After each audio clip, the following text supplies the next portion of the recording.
जब किस्मत में नहीं छे कोनो पापा के परी तक केकरा ले मनइए हम 1 जनवरी।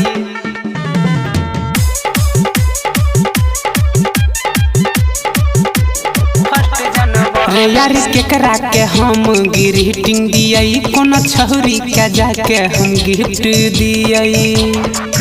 यार केकरा के हम ग्रीटिंग दियई कोनो छौरी के जाके हम गिफ्ट दियई। अब नया साल जब जब जाई छियई हरी जब किस्मत में नहीं छे कोनो पापा के परी त केकरा ले मनइए हम 1 जनवरी। जब किस्मत में नहीं छे कोनो पापा के परी त केकरा ले मनइए हम 1 जनवरी। 1 जनवरी जब किस्मत में नहीं छे कोनो पापा के परी त केकरा ले मनइए हम 1 जनवरी।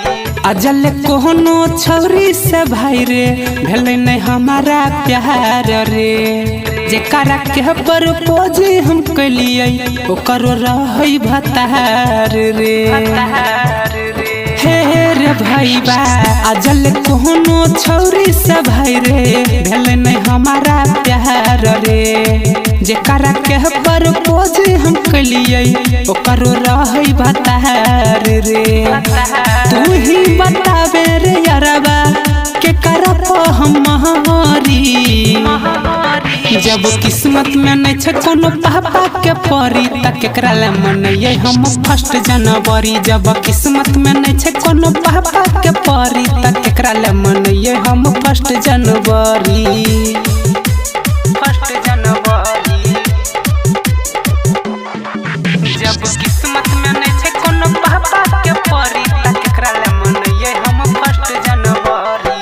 अमर तबाही अब तू ही करावे केनाहू हमर सेटिंग रे नया साल अगर हमें मनइबै करके खूबे बेटिंग रे।